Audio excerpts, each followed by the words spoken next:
29 नवंबर 1974।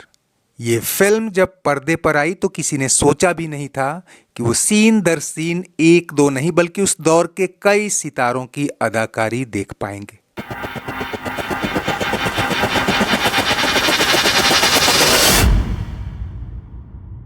पोस्टरों पर तो इनका नामो निशान नहीं था और फर्स्ट डे वाले दर्शक तो महज महमूद की कॉमेडी देखने आए थे। उस पर से ये लीजेंड कॉमेडियन पहली बार डायरेक्शन में हाथ आजमा रहा था। लेकिन दोस्तों, कई बार सन्नाटा भी तूफान लेकर आता है। बेहद लो बजट फिल्म वैसे तो बिना किसी शोर शराबे और प्रमोशन के आई थी, लेकिन पहले ही दिन बाहर का सन्नाटा भीतर कौतूहल बन गया। फिल्म शुरू क्या हुई, एक के बाद एक अमिताभ बच्चन, धर्मेंद्र, हेमा मालिनी, विनोद खन्ना, संजीव कुमार, दारा सिंह और ऐसे ही कई और एक्टर आते और चले गए। इन्हें देखते ही देखते एक बेहतरीन कहानी दर्शकों को कब अपने रौ में बहाकर आखिर तक ले आई पता ही नहीं चला।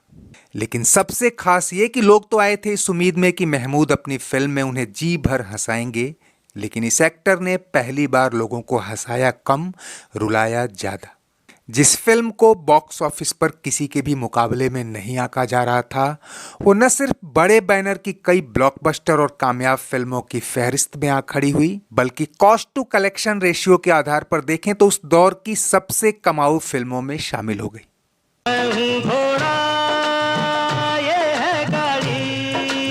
और पहली बार लोगों को महमूद के इंडस्ट्रियल गुडविल और फिल्म इंडस्ट्री में उनकी हैसियत का पता चला कि जिन सितारों को एक साथ लाने में बड़े बड़े प्रोड्यूसर्स के पसीने छूट जाते, वो इस फिल्म में किसी रवायती सीन में पल भर के लिए नहीं बल्कि सीन दर सीन किरदार बनकर आए और कम या ज्यादा अपनी एक्टिंग से लोगों को बांधे रखा। दोस्तों, हम बात कर रहे हैं अपने दौर की ऑफबीट और सुपरहिट फिल्म कुंवारा बाप की, जो न केवल इस भारी भरकम गेस्ट अपीयरेंस के लिए बल्कि अपनी कहानी, गीत संगीत और बॉक्स ऑफिस पर सफल परफॉर्मेंस के लिए भी जानी जाती है।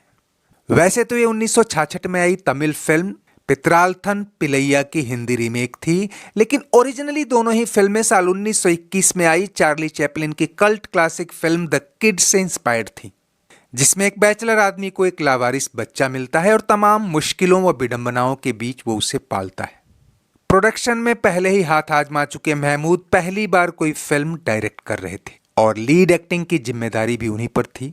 महमूद की छवि तब तक एक कॉमेडियन की ही थी। ऐसे में केवल अपने दम पर वो इतनी ड्रामेटिक स्टोरी लेकर तो नहीं चलना चाहते थे, ऊपर से फिल्म का बजट भी मामूली ही था। बतौर हीरोइन तमिल फिल्मों से मनोरमा और भारती को लिया, जबकि फर्स्ट स्टार कास्ट में बड़े चेहरे के नाम पर विनोद मेहरा ही थे। महमूद इस फिल्म को लेकर इतने सेंटी थे कि पहली बार उनके घर की 3 जनरेशन इस फिल्म में दिखी। उनके पिता मुमताज अली तो थे ही, भाई अनवर अली भी और अपने बेटे मैकी अली से भी उन्होंने लीड चाइल्ड आर्टिस्ट का काम लिया।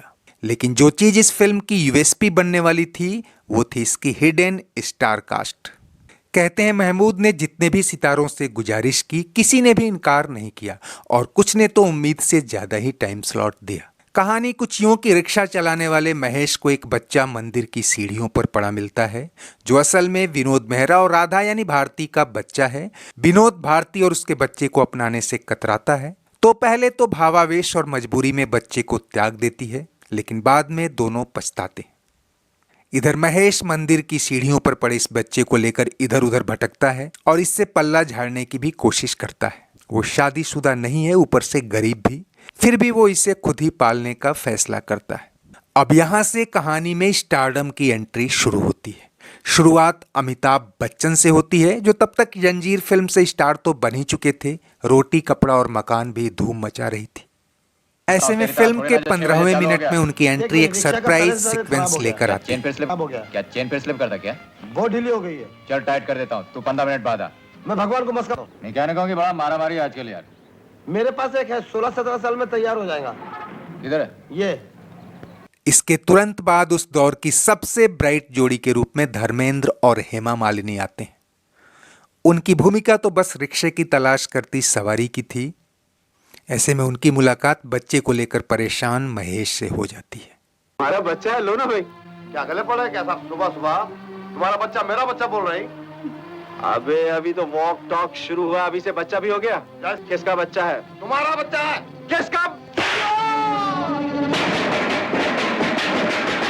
उधर राधा बच्चे की तलाश में इधर उधर भटकती है और फिर पुलिस की मदद लेती है। यहाँ थानेदार के रूप में दर्शकों को एक ऐसा चेहरा दिखता है जो हाल ही में कई सुपरहिट फिल्मों में एक अलग ही स्टारडम लिए हुए था। मैं तुम्हारे सामने नहीं आना चाहता था, इसलिए मैंने बच्चे के माँ बाप को तुम्हारे पास भेजा है, लेकिन अब ऐसे मालूम होता है कि तुम इनकी बात नहीं सुनोगे।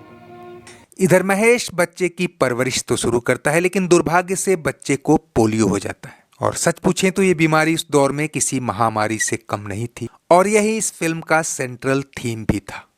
इस बीमारी के वायरस कीटाणु की तरह छोटे छोटे कीड़े होते हैं। ये अक्सर गंदी, नब और गलीज जगहों पर कचरे कूड़े के आसपास पैदा होते हैं। ये यहाँ डॉक्टर की भूमिका में आए संजीव कुमार उतनी ही संजीदगी से अपना रोल निभाते हैं जिसके लिए वो जाने जाते थे। आगे चलकर दारा सिंह, योगिता बाली, असित सेन, ललिता पवार और महमूद के एक और बेटे लकी अली भी गेस्ट अपीयरेंस में आते हैं। संजीव कुमार, विनोद खन्ना सहित कुछ एक्टर तो छोटे छोटे सीन में ही सही पर कई बार आते हैं और ऐसा लगता है कि उनका गेस्ट अपीयरेंस नहीं बल्कि वो रेगुलर एक्टर है।